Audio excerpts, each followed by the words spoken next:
Imbirara Notícias. O doutor Marcos Paulo já está se fazendo presente aqui. Bom dia, doutor Marcos Paulo. É um prazer estar aqui. Bom dia, dona Regina, bom dia a todos os demais aqui. Bom dia, ouvintes. Gostaria de dar um bom dia especial aos estudantes. Hoje é o dia do estudante, né? Ah, é? É, 11 de agosto. E tem uma razão, dia 11 de agosto foi o dia da primeira universidade no Brasil. Qual foi? A Faculdade de Direito de São Paulo. São né? Paulo, é. Largo de São Francisco, inclusive Largo onde São eu estudei. É onde o senhor estudou, Largo São Francisco, que Então, é muito famosa essa universidade. É onde teve assim, os primeiros movimentos contra a ditadura do Getúlio Vargas, eles surgiram lá nessa universidade. Ali é um lugar muito histórico, né? Grande parte dos presidentes da Primeira República, né? Prudente Moraes. Estudaram lá. Estudaram lá, né? Certo. Agora, doutor Marcos Paulo, vamos para a nossa pauta rapidinho. Eu tinha feito uma pauta sobre o relatório daquela auditoria que está nas mãos do senhor, para o senhor dar o parecer, e tem também algum assunto sobre a Operação Lava Jato, mas aí eu fiquei sabendo que ontem o senhor participou de uma oitiva com a doutora Mara, com o outro promotor... O Fábio. Fábio, ele tem um sobrenome difícil, deixa eu lembrar, Valéria, e com o delegado de polícia, e que nessa oitiva vocês liberaram aqueles 3 presos daquela questão da Santa Casa que estavam em prisão temporária, né? E ontem venceu a prisão temporária deles. Então eu queria que o senhor falasse rapidinho sobre essa questão. Eles foram liberados ontem, eles foram soltos ontem, mas a investigação continua?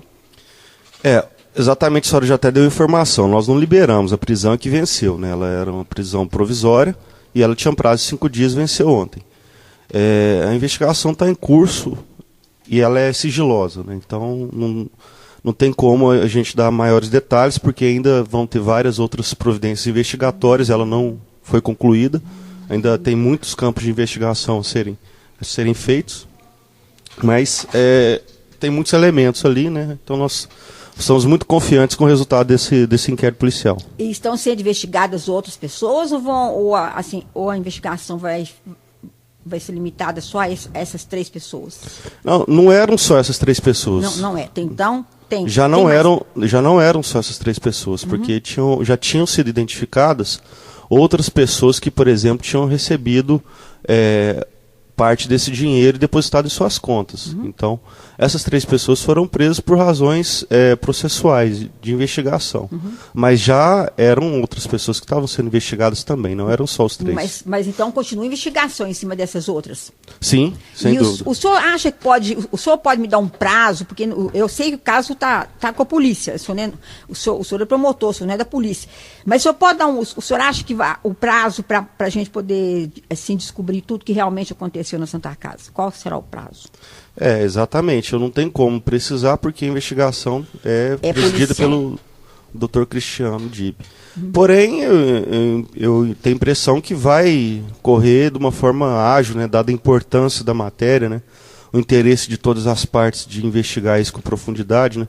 A gente vê que a Polícia Civil está muito empenhada em exercer essa função dela, né, de colaborar com a probidade no país, né, nesse momento aí que nós estamos vivendo, né, de grandes mudanças.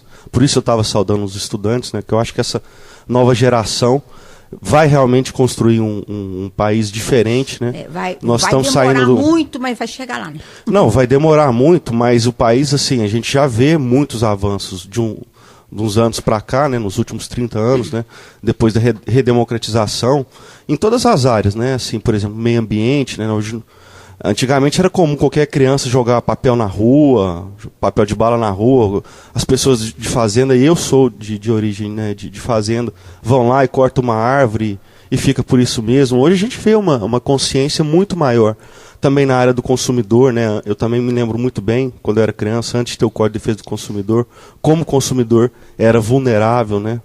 E assim, sem falar também na corrupção, né? Combate à corrupção.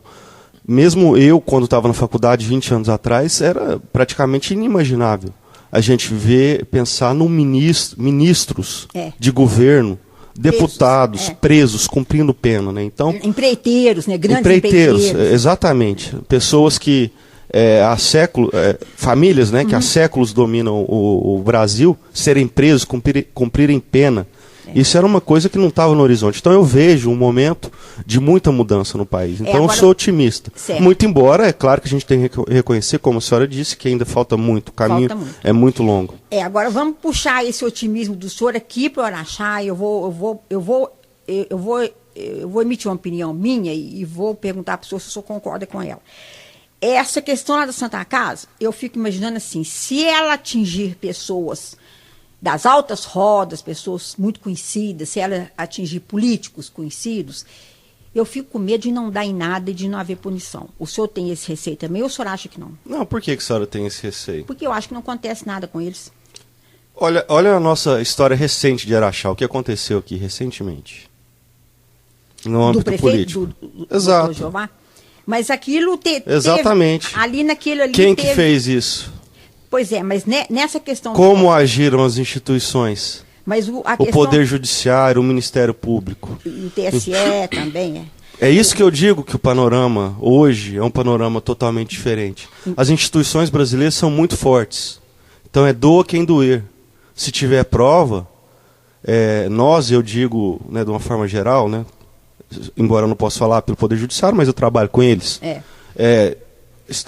A polícia, o Ministério Público, o Poder Judiciário está atrás da verdade. Está atrás de fazer valer a Constituição da República. Doa quem doer. E isso é dentro de parâmetros de justiça, tendo prova. Se não tiver prova, vai ser absolvido. Então... O senhor me mandou olhar para essa questão de Jeová, mas essa questão de Jeová eu tenho um pensamento assim próprio. Eu acho que muita coisa que aconteceu ali foi baseado numa questão política, sabe? Numa questão assim de ter perdido a eleição e agora vamos assumir o poder. Eu não concordo com a senhora. É opinião minha. É lógico, né? Que é muito bom viver em democracia, né? Porque temos. Mas se a senhora conhecer o processo, e se a senhora, eu não sei se a senhora conhece as pessoas envolvidas, principalmente o juiz envolvido, ele não tem envolvimento nenhum político. Isso não passa. Mas os reclamantes têm. Não, o reclamante pode até ter um interesse de ter no cargo, mas acontece que o processo chega ali e é analisado as provas, os fatos.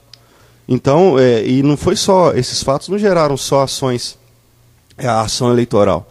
Isso aí tem repercussão, inclusive, em probidade administrativa e ação criminal, pelos mesmos fatos. Certo. Então, são fatos graves. Eu dei isso só como exemplo, porque tem vários outros exemplos que podem ser dados. Tem vários ex-prefeitos, ex-vereadores que foram condenados também aqui em Araxá. Estou falando de Araxá. Mas a gente não ficou sabendo. Vários. Talvez falha de comunicação com a imprensa, mas já foi divulgado, sim. Por exemplo, na eleição de Itapira, na última eleição de Itapira, um dos pretendentes a concorrer, que era o ex-prefeito, não pôde concorrer porque ele tinha uma condenação em ação de probidade. Ah, sim. Mas eu estou me referindo a Araxá. Não, mas é a comarca de Araxá. Araxá, a comarca de Araxá engloba a cidade de Araxá e Itapira. Eu sei. Mas eu disse que tem ex-prefeitos aqui que tem condenações também. Agora, então, vamos... Ex-prefeitos, ex-vereadores, ex-secretários. Então, tem muita coisa acontecendo. O senhor acha, então, que se essa investigação sobre a Santa Casa bater em pessoas das altas rodas, ou assim, políticos, vão ser punidos? E a gente vai ficar sabendo, a gente vai ter conhecimento. O senhor acha que vai ser assim? Vai ser uma operação Lava Jato em assim, volume muito menor, né? Sem nem comparação. Né? Mas não dá para comparar, mas o que eu disse o trabalho é feito independente de pessoas. O trabalho é feito por mim e por várias outras pessoas aqui, independente de quem seja, doa quem doer. Isso é irrelevante para nós, não existe isso. De altas rodas, se a pessoa é político, é rico, é pobre. Se tem mandato ou não. O princípio da justiça implica igualdade. Então, tratar todo mundo de uma maneira igualitária. E é isso que eu posso assegurar para a senhora que é feito nessa comarca aqui, pelas pessoas que militam. Certo. Não tem nenhum tipo de favorecimento, nunca teve, nunca houve. É isso mesmo. Pelo menos há mais de 10 anos que eu trabalho aqui. É isso mesmo que a população espera. Aliás, eu tô assim, provocando o senhor, mas eu espero isso grandemente e acho assim, por exemplo, eu até comento muito aqui no rádio, muito com as pessoas assim em particular, que a gente hoje tem sorte de ter um Ministério Público muito atuante nessas questões, né? Desde o Sérgio Moro lá em cima, até que lá é federal, mas desde ele, até aqui no Araxá, o senhor, a doutora Mara, por exemplo, uma participação excelente ela teve naquela questão do Araxá, uns 3 anos atrás, 4 anos. A gente espera isso aí, mas é por isso que eu estou provocando o senhor. A gente espera que continue nessa linha de investigação e de punição também, né? A senhora pode ter certeza que a linha é essa, ela existe e existirá, porque é a nossa obrigação agir assim. Certo. Agora vamos começar pela pauta sobre auditoria, sobre aquele relatório da auditoria do governo Jeová de 2013. O senhor já teve oportunidade de examinar aquele relatório inteiro? Porque ele é muito grande, né? O senhor já viu tudo? Já? O relatório em si são 854 páginas. É. E a auditoria toda que me foi entregue são mais de 6.500 páginas. Nossa. Que isso? É muita coisa. Sim, é muita coisa, é um trabalho para anos. Então não deu. Considerando que sou somente eu, né, nessa área, e eu tenho várias outras coisas para fazer. Né? Então minha dedicação não pode ser exclusiva com relação a isso. Eu estou olhando, já analisei, já instaurei 24 investigações. Eu englobei elas em blocos de questões temáticas, coisas, por exemplo, uma investigação sobre licitações. Uhum. Dali eu vou desmembrar, porque tem, vamos supor, por volta de 30 licitações que são questionadas. Provavelmente essa primeira investigação vai ser desdobrada em outras 30. Então nós vamos assim, paulatinamente, né, caminhando, analisando. O que acontece, eu já disse, a prefeitura pode e deve também tomar as medidas, não depende do Ministério Público. Quais medidas, por exemplo? Não poderia entrar com as ações judiciais, ação de improbidade ou ação de ressarcimento de dano, pedindo algum valor. Pode entrar, a prefeitura pode entrar antes do senhor dar o parecer do senhor? Pode. Não tem isso, é independente de mim, só ação penal que dependeria do Ministério Público. Mas eu também tenho uma informação nova, que me foi passada há cerca de uns 10 dias pela doutora Maria Aparecida Rios, que o Tribunal de Contas pediu para a prefeitura aprofundar as investigações. Porque a auditoria ela foi muito bem feita. Isso é importante se dizer, ela é muito bem feita, mas ela é uma auditoria, então ela não é uma investigação específica para cada fato. Ela traça um panorama geral de inúmeras possíveis irregularidades. Então cabe agora, seja a prefeitura ou o Ministério Público, aprofundar um pouco para tentar identificar se houve mesmo, confirmar se houve a ilegalidade ou irregularidade, e o mais importante, quem fez. Né? Não é só dizer assim, foi o ex-prefeito. Não é assim. A prefeitura tem 4.000 funcionários, não era tudo que estava na mão do ex-prefeito. Você tem que identificar ali o que foi feito por cada pessoa, se é que tem algum ilícito. Né? Então, o Tribunal de Contas pediu para a prefeitura fazer isso e tomar as providências cabíveis. Então, eu acredito que isso vai caminhar a passos largos lá dentro da Prefeitura Municipal de Araxá, porque eles têm mais estrutura em termos de pessoas, né? Tem dezenas de advogados lá, enquanto o Ministério Público, como eu disse, só eu, e o Tribunal de Contas está cobrando isso deles com uma certa agilidade. Então, o senhor deu essa orientação para a Cidinha e ela vai... Não, eu não dei orientação. Quem deu orientação foi o Tribunal de Contas. Você exigiu deles que fizesse a investigação. Então, hoje, o que acontece? Eu estou investigando, mas, como eu disse, são milhares, né, de páginas, e nós estamos investigando. Já inclusive, entrei com ação judicial em relação a isso, com relação aos concursados, por exemplo. E tem outras coisas mais que vamos entrar em breve, mas vamos fazer estabelecendo prioridades e ao longo também das minhas outras prioridades. Né? Eu tenho outras 200 investigações dentro do Ministério Público e mais centenas de ações, sim. Então, por isso que eu disse que vocês da imprensa às vezes anos e só investigando essas vocês coisas. Às vezes da imprensa não sabem o que está acontecendo, mas muita coisa está acontecendo. E com relação ali aqui muito próximo da senhora, inclusive, ali no fórum. E na promotoria de justiça. Mas aí só quanto a essa auditoria, então quanto tempo o senhor acha que o senhor vai completar esse estudo, esse parecer dessa auditoria, dar o seu parecer final, assim? Vai demorar muitos anos. Eu não vou dar um parecer final, eu vou analisar... O senhor vai dar por Exato, setores. Por investigação, né? Como eu desmembrei ela, isso é um trabalho para anos, não é um trabalho para hoje. Um setor e dá o seu parecer, depois começa no outro. Não seria um parecer, aí eu tenho que tomar uma medida. Por exemplo, se constatou ilegalidade... Denúncia seria criminal, se tiver crime. Para o juiz. Ou então uma ação civil pública, uma ação de improbidade, eventualmente. Se não tiver elemento, eu tenho que fazer um arquivamento disso, que é interno, em Belo Horizonte, junto ao Conselho Superior do Ministério Público.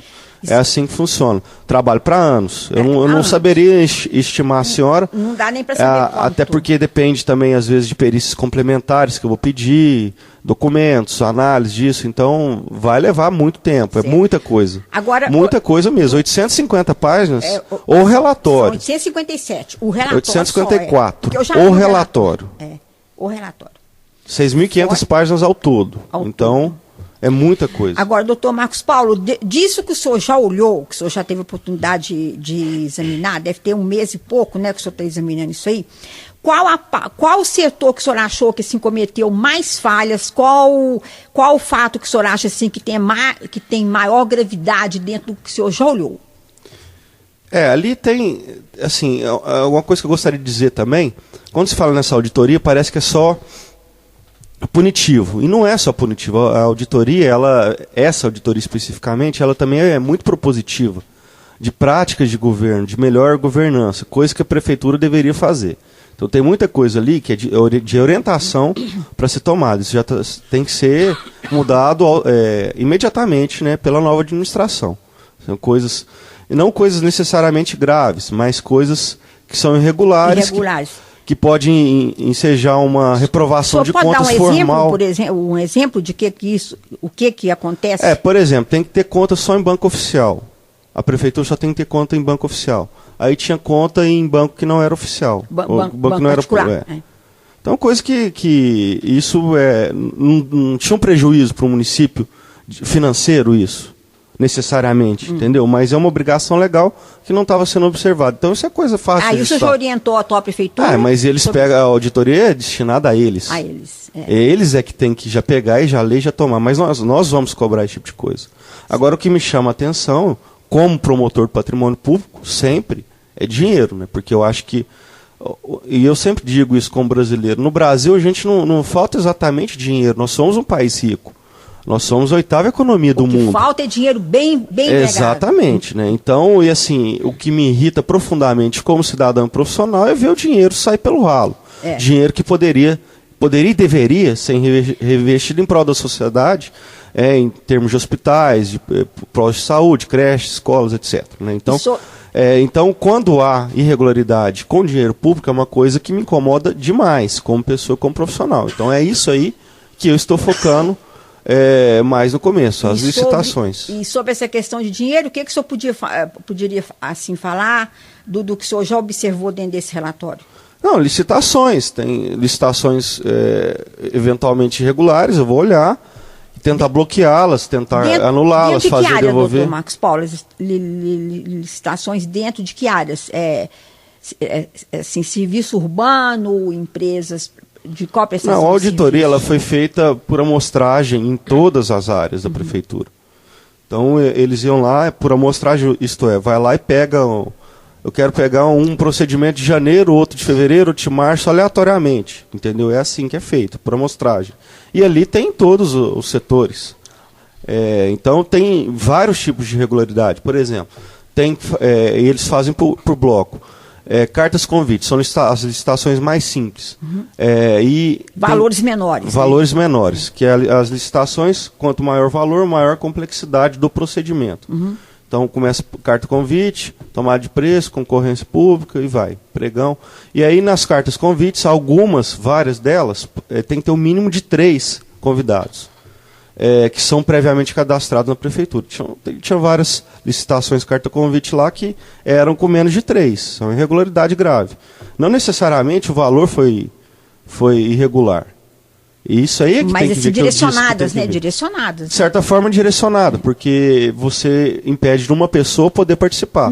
O número mínimo de 3 é para isso, para não ser escolhido. Às vezes mandou só para né? Já direcionou para uma pessoa. Então é esse tipo de coisa lá que a gente tem que separar o joio do trigo. Mas, por exemplo, tem que ver se teve também irregularidade de valor. Não é só porque foi o menos de 3 convidados já é causa de nulidade. Só que, além disso, se tiver um superfaturamento do valor, tem uma outra consequência.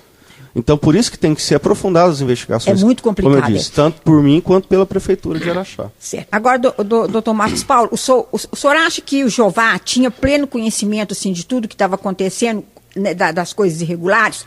Ou ele não sabia de muita coisa e teve muito assessor, muito secretário que agia por conta própria, sem dar conhecimento a ele? O que o senhor acha? Como eu acabei de dizer há pouco, né? Ali tem centenas de fatos.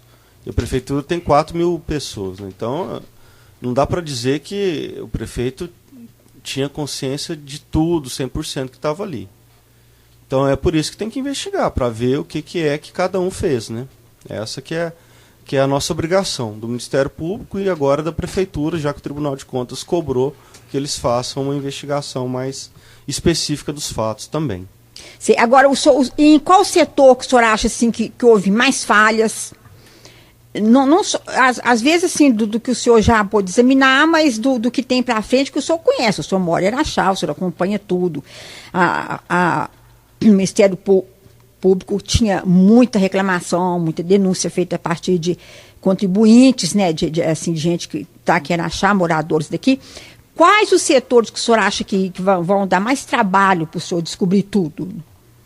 Não, como eu disse, eu sou o promotor do patrimônio público, então é isso que me chama mais atenção, tá? Essas coisas que estão comigo são todas do patrimônio público, porque também tem coisas que não são do patrimônio público e tem questões ali tributárias, não recolhimento de impostos, descontava de funcionário e não recolhia esse imposto, esse tipo de coisa. Aí foi mandado promotor da área, da Ordem Econômica Tributária, o Dr. Genebaldo Vitória Borges. Uhum.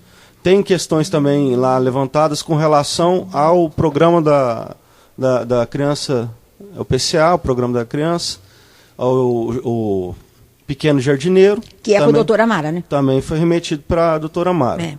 Tem questões envolvendo a área de saúde. Também foi remetido para a doutora Mara. Uhum. Então o que sobrou para mim, que é a maior parte, seria aí 90%. Mesmo? Mesmo.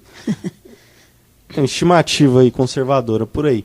É tudo relacionado a dinheiro público, né? Então, dentro disso, que eu estava dizendo anteriormente, a maior parte das questões envolvem licitações. Eu acho que tem uma pergunta ali do Carlinhos.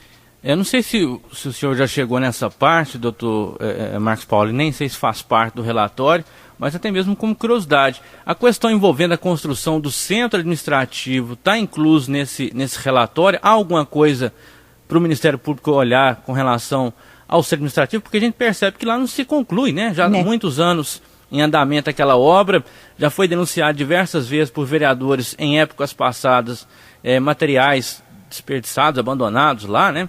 Deixando ao relento, né? E a gente não vê uma definição, uma movimentação para a conclusão daquela obra. E ali é dinheiro público, né? Bom dia, Carlinhos. Essa questão aí me parece que não está na auditoria. Não tenho lembrança de estar lá. Mas, eu não sei se você está se referindo a denúncias do vereador Eustáquio, já chegou até nós e tem ação minha inclusive, cobrando uma boa destinação desses materiais lá que estavam abandonados. Isso já foi resolvido, salvo engano. Ele também não voltou mais lá para reclamar disso e ele tem consciência dessa ação, porque quando eu entrei eu mandei cópia para ele. Também já foi apurado lá questões de licitações para construção e tal. Nenhuma irregularidade, foi apurado por nós, né, do Ministério Público. Nenhuma irregularidade foi achada até o presente momento com relação à construção e execução. Ali eu não sei exatamente o que está acontecendo, porque que não se conclui, mas ela não houve uma licitação inteira para fazer o centro administrativo, né? Estava sendo feito pela própria prefeitura, com seus funcionários e tal. Então, por isso que talvez a lentidão, né? Uma questão de prioridade, de verbas, alguma coisa assim. Isso também pode ser melhor perguntado, certamente, para os representantes da atual administração, qual que é o prazo ali para a conclusão. De qualquer forma, se tiver alguma irregularidade, como eu disse, não foi ainda localizada, porque já foi investigada, mas não impede de novo, novas investigações serem feitas. É a nossa função, estamos à disposição, basta nos procurar que a gente vai apurar algum fato específico que não seja apresentado. Então, o que não deixa bem claro, né, Regina, porque a última entrevista que o prefeito Araceli nos concedeu aqui no estúdio, né, quando você perguntou a respeito, ele deixou transparecer que não era prioridade para a atual gestão a questão do término lá do centro administrativo. Prova que ele levou o gabinete lá para a área central da antiga Câmara. Mas né? tem que terminar, né? Porque já pôs dinheiro público ali, né? Tem que terminar o centro administrativo. Quando ele diz não vai terminar, eu não conheço exatamente lá de dentro também, mas me parece que o que está construído não tem nada ali inacabado. O que não foi concluído, que faltam prédios para todas as secretarias, não tem todas as secretarias ali. E o do próprio gabinete do prefeito, que é aquele da frente, aquele prédio, aquele primeiro ali, que não está pronto. Sim, não está pronto. Aí se ele não tem interesse de fazer isso no momento, é uma questão administrativa do prefeito. Ele tem essa autonomia de eleger... Não acabar. Não é exatamente não acabar, porque não está inacabado assim, não está em ruínas ali, né? Mas ele não quer transferir o gabinete, porque ele acha que o dinheiro que tem, não sei, mas a verba que tem em Araxá disponível para ele não quer investir na construção de um gabinete para ele. Não estou defendendo ele, mas assim, estou só pensando alto com vocês aqui. Ele tem verbas aí, ele não quer construir um gabinete para ele. Ele acha que o gabinete que ele está lá no centro está razoável, e esse dinheiro vai ser reinvestido em outras coisas. Então, os prefeitos são eleitos para isso. Eu me lembro também, Eustáquio, por exemplo, um ex-prefeito, Antônio Leonardo, ele não construiu prefeitura, e ele me disse isso na época, que ele construiu várias outras coisas, inclusive fórum, Ministério Público, batalhão de polícia, delegacia regional, delegacia de rural e várias outras coisas. Ele falou, olha, não é interesse meu fazer uma prefeitura. Eu prefiro canalizar o nosso orçamento, a nossa energia para outras coisas.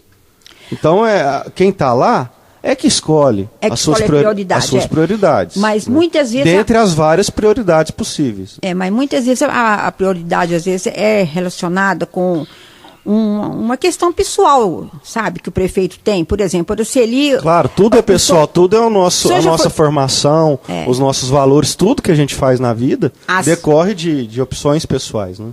O senhor já Só que essas opções, elas têm que ser baseadas na Constituição e na legislação, né? Então, quando eu digo que eles escolhem dentre as possibilidades constitucionais e legais. Tem coisas que não são opções. Tem que aplicar 25% do orçamento na educação, 20% na saúde, alguma coisa assim. Está lá na Constituição. Tem que aplicar. Não é opção dele, aplicar ou não aplicar. É obrigado a aplicar. Mas é claro, se qualquer um pensar sobre isso, que tem uma margem. Isso, inclusive, chama-se administração pública, né? Quando a gente se refere a eles. Administração atual, administração anterior. Então, administrar. É isso, eleger. Mas eles têm um orçamento prefeitos... X e você vai administrar essa verba para as prioridades, né? Claro que a Câmara Municipal também lá faz o seu orçamento, tem ali o plano plurianual, etc. Tem várias coisas que já estão no caminho, mas tem uma margem, sim, de discricionariedade para administrar um orçamento que sobra ali, o que é prioridade ou não. O senhor já foi no gabinete dele, lá na prefeitura atual, na antiga prefeitura? O senhor já esteve lá? Não tive a oportunidade ainda. É muito pequeno, muito acanhado. Eu fico até pensando como que ele recebe pessoas de fora, assim, ali. Mas ali o senhor falou sobre essa questão de uma escolha pessoal, mas não sei se o senhor tem muito costume com a classe política, mas eu tenho há 70 anos, né, que eu estou com 74, desde que eu era menina, tenho costume com classe política. Eu já contei para a senhora, meu avô foi vereador. Foi vereador em Frutal, né? Eu tenho um certo costume também. E da UDN, que era o partido do meu pai. Exato. Tá vendo como que eu lembro? Mas eu convivo muito com os políticos, né, no meu trabalho, mas né? político tem uma... Diuturnamente, né? Então, eu tenho um certo contato, um certo conhecimento deles. Mas político tem uma coisa assim, uma coisa errada, de não terminar a obra que o outro começou. Por exemplo, eu duvido que o Araceli, quando pensa em acabar aquele centro administrativo, ele pensa assim, eu vou trabalhar na prefeitura que o Jová fez. Ele não vai. Ele não vai, eu conheço o Araceli, sabe? Não é uma questão de birra, de raiva, sabe? De pirraça. Não vai acabar porque foi o Jová que começou. Ele não vai mudar, ele não vai acabar aquela construção lá de pensar assim, vou usar o gabinete que o Jová tinha feito para ele. Não vai, sabe? Não é uma questão de prioridade, porque tem outras obras principais. Eu acho que não é isso. A minha opinião pessoal que eu estou dando, sabe? não é uma questão de prioridade para a população, mas uma questão de resolver um problema pessoal, assim, sabe? Agora, eu não sei, eu teria que perguntar para ele por que ele não quer mudar, mas não assim... Não se perguntar não, porque ele vai falar que não é. Dentro da casa da senhora, a senhora escolhe qual quarto a senhora vai dormir. Só que a minha... Fazendo uma metáfora aqui muito simples. Só que tem vários prédios na prefeitura de Araxá, e ele escolheu aonde ele quer despachar, é direito dele. Só que a minha casa... Onde ele quer despachar. Mas o senhor fez uma metáfora até um pouquinho infeliz, porque só que a minha casa é com meu dinheiro, é propriedade minha, e o prédio da prefeitura é propriedade pública que foi construído com dinheiro público. Né? Então, mas né? É claro que é diferente, mas eu disse que eles têm que zelar pelos bens públicos. A senhora não está falando que ele não está zelando por bem público. Não está zelando. Ele tá zelando eu disse que ele não aparentemente ele não quer construir um gabinete novo. E quer usar um gabinete antigo. Para não gastar dinheiro público. Foi isso que eu disse. Então, na verdade, ele está zelando muito bem pelo dinheiro público. Que é para não gastar o dinheiro público. Não sei, ué. Ele poderia construir um gabinete novo lá, do jeito que ele quisesse, do tamanho que ele quisesse. A senhora acabou de dizer que ele está no gabinete acanhado muito e pequeno. Muito pequeno. Então é uma opção dele. Eu não estou aqui para defender e não estou defendendo, eu só estou dizendo como são as coisas jurídicas. Isso não é uma irregularidade, ele não querer construir um gabinete novo. Ele pode escolher, dentre os que já existem, e são aptos, aonde ele vai despachar. Foi isso que eu disse, quando eu referi a uma casa. Quem administra uma empresa, por exemplo, aqui na empresa, quem for o dono da empresa, pode escolher o diretor aonde vai ser a sala dele. Eu sei que o senhor não está falando em defesa dele, mesmo porque a última coisa que o povo brasileiro precisa e gostaria agora era Ministério Público defendendo político. Né? Ao contrário, a gente quer Ministério Público vigiando o político. Né? Não é em defesa de jeito nenhum. Não, a nossa função é fiscalizar. Agora, a nossa função, e aliás o nome, eu sempre digo isso também, o nome é muito bonito, promotor de justiça. Promover a justiça. E uma das definições clássicas de justiça é dar a cada um que é seu. Então, se o político tiver certo, eu não tenho que dizer que ele está errado. Eu tenho que falar o que é. Isso. Eu tenho que falar, eu tenho que ser justo comigo como cidadão e comigo como profissional. Quando as coisas estão erradas, a minha função é apontar o que está errado e pedir responsabilização e processar, etc. Quando está certo, eu não tenho que dizer que ele está errado. Eu não vejo nenhuma irregularidade do prefeito atual não querer construir um gabinete novo no centro administrativo. Certo.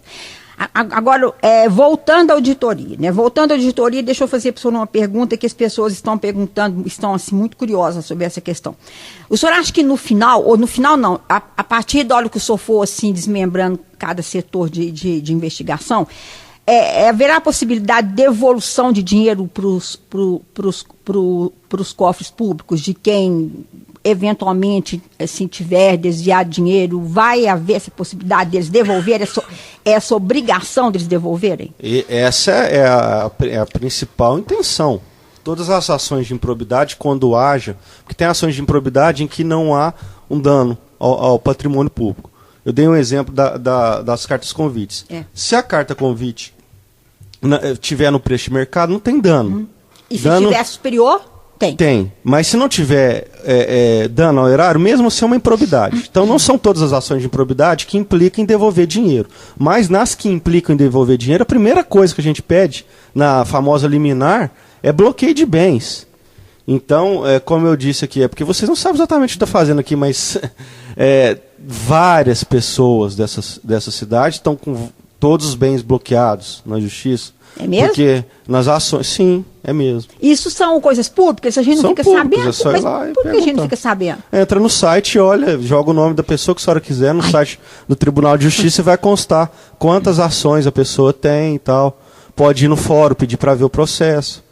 Então, as informações são públicas. A maioria dos processos são públicos. Certo. Não são sobre o segredo de justiça. Doutor Marcos Paulo, quando o Jeová era prefeito, todo dia a gente ficava sabendo de alguma denúncia, alguma reclamação que estava chegando ao Ministério Público por parte de moradores da cidade, né, contribuintes, pessoas que estavam reclamando. E agora, durante o governo da Araceli, parece que ficou tudo mais ou menos assim, sossegado. Não há reclamação nenhuma junto ao Ministério sobre o governo dele, e nem, por exemplo, assim, já houve alguma denúncia sobre questão de nepotismo, por exemplo, ou não? Ou está tudo certinho, tudo 100%? Como é que está? Não, pelo contrário, as denúncias continuam chegando, sim. Em qual setor? De qual tipo de reclamação? Eu posso dizer lá do patrimônio público, né? Chega questão de concurso, pessoas reclamando que não foram nomeadas, esse tipo de coisa. Já chegou, sim, questão de nepotismo. O que chegou, nós averiguamos, não era verdadeiro, então foi arquivado. Então, mas tem, sim, representações.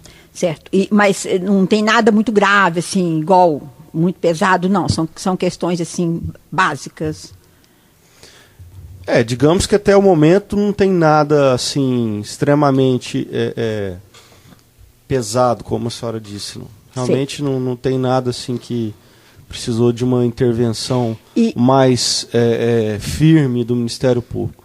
Mas as representações chegam, as pessoas vão no site do Ministério Público, podem fazer ali a representação, inclusive de forma anônima, isso chega para a gente.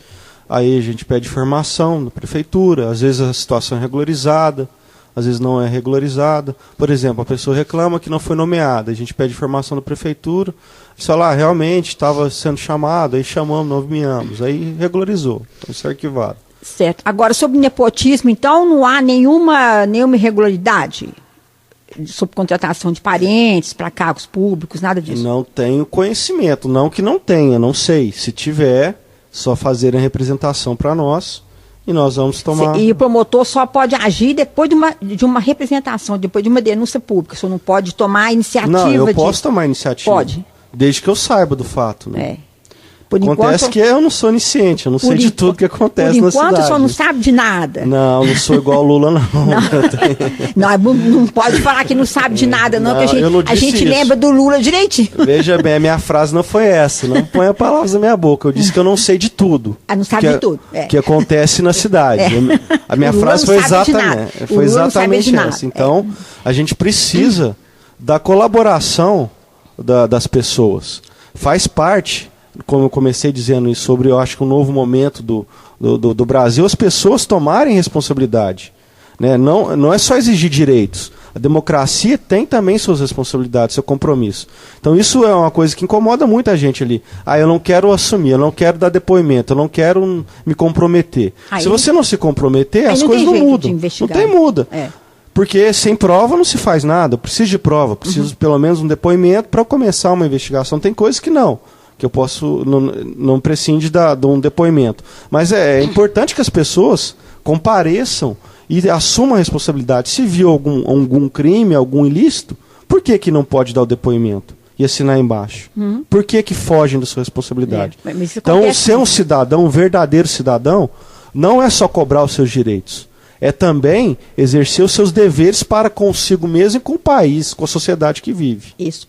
Agora, o senhor acha que a partir dessa auditoria, dessa realização dessa auditoria que o senhor está examinando, isso vai servir de exemplo ou de alerta para os políticos de Araxá, para os que vão vir aí para frente? Porque, por exemplo, a gente tem uma eleição municipal ano que vem, né? Vai haver... com certeza vão aparecer várias chapas para poder concorrer a essa eleição municipal, vai haver muita candidatura para vereador. O senhor acha que essa auditoria vai servir de alerta e de exemplos para esses políticos que estão vindo por aí, para a partir daqui eles se comportarem bem no poder público, porque vão ser fiscalizados, vão ser punidos? Você acha que isso vai servir de exemplo? Como eu tentei explicar antes, eu não vejo fatos isolados, eu gosto de ter uma visão um pouco mais ampla que isso. Eu não acho que um fato isolado muda tudo. É um panorama todo, porque se fosse só auditoria, depois essa auditoria, se ela fosse esquecida, deixada para lá, fosse processado só essas pessoas. Agora, quem trabalha na área pública sabe que o panorama jurídico do Brasil, não só de Araxá, mas aqui também, é hoje muito mais rigoroso e restritivo. Muito mais. Então tem várias, dezenas, centenas de ações de improbidade aqui em Araxá. Então os políticos, eles sabem disso. Não é só essa auditoria, tem muita coisa para trás. Tem trabalho de 15 anos que tem sido feito aqui pelos promotores, pelos juízes, que respaldam. Mas esses trabalhos não vão chegar a um final, não? Mas eu já disse que chegaram. Por exemplo, prefeito que não pôde concorrer, tem outros políticos que não puderam concorrer, estão inelegíveis por questão de ficha limpa. Tem várias pessoas com bens bloqueados, com restrições aí patrimoniais na sua vida. Tem processos criminais em curso, tem investigações, tem inquéritos policiais, tem muita coisa acontecendo. Eu acho que eu vou solicitar um emprego lá no Ministério Público, porque a gente não fica sabendo das coisas. Eu vou querer trabalhar lá junto com o senhor para ficar sabendo das coisas. Perguntar para sua filha que está lá dentro. Mas o dela é do meio ambiente. É uma ótima funcionária. Obrigada, mas o dela é do meio ambiente. Uma ótima pessoa também, parabéns. Obrigada. Maria Antônia, mas ela trabalha no meio ambiente com o doutor Márcio, aí não fica sabendo dessas coisas de política, não. Ela até não gosta de assunto de política, ela é muito diferente de mim, completamente diferente. Bem, agora nós podemos passar para a Operação Lava Jato. Eu estou doida para saber a opinião do senhor sobre a Operação Lava Jato, permite, sobre o Sérgio Moro, mas acho que o Carlinhos tem uma pergunta. Só para esclarecer aqui uma dúvida de um ouvinte, né, até não, eu acho que compete mais ao setor da administração, né, mas como o Ministério Público olha essa questão da administração, a ouvinte Flávia pergunta sobre o concurso público, né, se o Ministério Público vai cobrar, né, da administração que dê posse, né, a todos que passaram no concurso público, né, que já está por vencer. Isso aí eu já cobrei, né, judicialmente, eu digo, porque vem cobrando isso há muito tempo, mas a auditoria ela foi muito positiva com relação às pessoas que estão esperando a vaga, porque ela disse que tem 43% de funcionários na prefeitura que são contratados. Quando o ideal, a auditoria diz, 10% a 15%. Tem 43%? 43%. Então, a auditoria, a própria prefeitura contrata uma empresa que diz que a prefeitura está errada. E não acontece nada? Não, acontece. Eu entrei com uma... Já tem TAC, né? Que não estava sendo cumprido. Então, nós estamos executando esse TAC. Eu já fiz essa ação, está em curso. Vamos ver agora o posicionamento da prefeitura. Então, a sua pergunta, Carlinhos, ela compete a mim enquanto eu entrar com o processo. Agora compete também perguntar para a administração municipal o que eles estão fazendo para regularizar a situação. Porque eles contrataram a auditoria vem e fala que eles estão errados, tem 43% de contratados e que tem que reduzir isso para 10% a 15%. Então, o que eles estão fazendo? Tem que nomear as pessoas e, eventualmente, abrir fazer concurso. Eu já questionei isso também, a procuradora do município, e ela falou que eles estão tomando as providências, fazendo os estudos, adequação. Tudo que a gente questiona, até para tapar buraco, eles falam isso. Não, a gente está estudando, está pensando, a semana que vem nós vamos tapar o buraco. E o buraco fica. O Ministério Público tomou medida concreta, que é a ação judicial cabível. Pois é. Mas o doutor Marcos Paulo, tem mais pergunta aí, Carlinhos? Ou eu posso passar para a Lava Jato? O ouvinte Alaerdes pergunta se obras começadas por uma administração, se a outra administração sequente, né, é obrigada a dar continuidade pelo Ministério Público. Não pelo Ministério Público, é pela legislação. As obras são da prefeitura, não são da administração, não são do prefeito A ou B. Então tem que dar sequência, sim, não é uma opção do prefeito não dar sequência e deixar a coisa pela metade, deixar ali em ruínas. Tem sim que dar sequência. Concluir a obra, né? Mesmo porque fica dinheiro público lá à toa. Exatamente. Né? Foi gasto à toa. Seria um desperdício. Né? Então agora nós podemos passar para a Lava Jato. Eu queria saber a opinião do senhor sobre a Operação Lava Jato de uma maneira geral. Assim, o senhor deve estar acompanhando por noticiário de televisão, de jornais, e a sua opinião sobre o Sérgio Moro, que hoje é o herói do Brasil, né? Fica todo mundo olhando para o Sérgio Moro e achando assim, querendo que ele salve esse país. Imagina, coitado, ele não vai dar conta. Mas é uma figura extremamente corajosa, né? Ele é novo, ele tem 40 e poucos anos, né? Quantos anos o senhor tem, doutor Marcos Paulo? 37. Pois é, 37. O pessoal hoje novo está tudo assim, está tudo já na ponta, né? Eu sou do tempo que os promotores eram velhos e todos moravam assim em casa alugada pela prefeitura. Aí o senhor imagina como que era, né? O prefeito ficava tudo numa boa, porque os promotores eram amigos, muito amigos, né? Promotores, juízes. Agora hoje não, hoje o Ministério Público, graças a Deus, é uma entidade assim independente e que ajuda muito a população nessa questão de assim, fiscalização e principalmente punição, né? Mas, enfim, qual a sua opinião sobre a Lava Jato? A minha opinião é a melhor possível, tanto quanto a operação, quanto pelas pessoas que estão conduzindo, né? No caso, o juiz Sérgio Moro e os procuradores da República. O Sérgio Moro, especificamente, eu acho ele uma pessoa sensacional, porque ele é uma pessoa, aparentemente, né? Eu não conheço ele pessoalmente, mas desprovido de vaidade.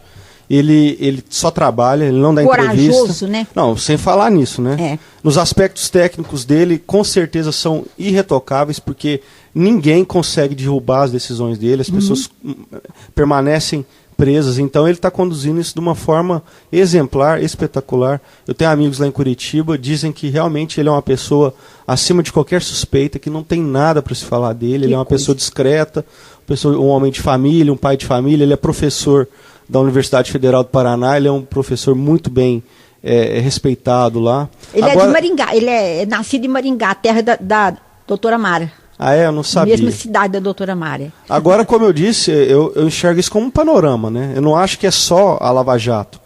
O que vem mudando já há alguns anos de muita coisa, mas principalmente o mensalão. Se não tivesse tido o julgamento do mensalão, o juiz Sérgio Moro ele não teria esse respaldo para estar fazendo o que ele está fazendo. Ele não teria esses dados, né, para frente, né, para poder tocar a operação. Eu digo um respaldo jurídico mesmo, de prender e ficar preso, e chegar lá no Supremo, se manterem as prisões. Porque o juiz de primeiro grau tinha esse problema. Às vezes eles prendiam, mas chegavam nos tribunais superiores e soltavam tudo com facilidade, né? E agora isso, felizmente, principalmente do mensalão para cá, tem mudado. E como que o senhor vê, doutor Marcos Paulo, numa visão geral, a participação da imprensa nesse caso todo, né? Porque muitas das vezes a imprensa levanta, né, a questão para que as autoridades jurídicas, né, tomem aí o conhecimento e abram as investigações.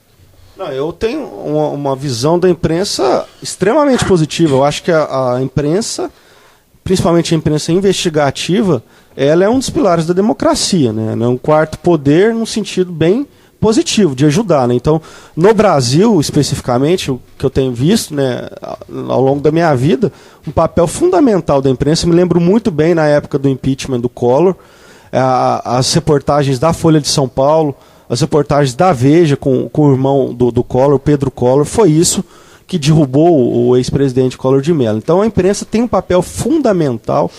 Eu me apoio na imprensa, muitas das coisas que a dona Regina até perguntou, se em estado de ofício, é um estado de ofício. Como eu não tenho condição de saber de tudo, uma das formas de eu saber o que está acontecendo, além de conversar com as pessoas, ou às vezes chegar até a minha informação, é acompanhar a imprensa araxaense. Eu acompanho de perto a imprensa escrita, falada e principalmente também os sites, né? Tem vários sites de jornalismo investigativo aqui na cidade que são sites bem respeitáveis. Então eu acho o papel fundamental da imprensa. Só tenho a elogiar também a imprensa brasileira e a imprensa araxaense, que muito contribui com o nosso país. Certo. No finalzinho aqui, dona Regina, só lembrar e convidar ao mesmo tempo aos ouvintes, né? Porque na próxima sexta-feira agora o doutor Marcos Paulo vai estar lançando o seu terceiro livro, né? Justamente isso que eu ia agora passar o microfone para ele poder fazer agora a publicidade do livro dele, para ele vender o peixe dele aqui. Pode falar, doutor. Gostaria de convidar a todos, né, aqui, os que estamos aqui presentes, e também aos ouvintes, né? Vou lançar um livro na sexta-feira, na próxima sexta-feira, às 19h30, lá na CIA. Vai ter duas palestras de duas pessoas que eu tenho a honra de serem meus amigos pessoais. São pessoas muito famosas no campo jurídico. São dois dos maiores especialistas brasileiros em direito da infância e da adolescência, que é o Dr. Paulo Lepori, foi meu colega de mestrado, e o Dr. Walter Ishida, que é um procurador de justiça lá de São Paulo. Fizemos um curso juntos na Alemanha no ano passado.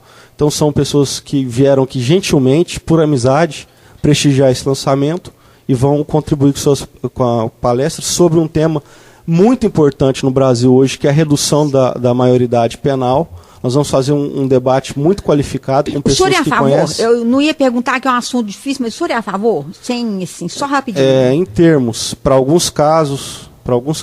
Certinho. Obrigado, que nós estamos já em cima da hora. Muito obrigado. Eu que agradeço. Pela presença, Eustáquio. Nós agradecemos muito a disponibilidade, a atenção do Dr. Marcos Paulo, sempre disponível, e, né, de estar conosco nesta manhã de terça-feira.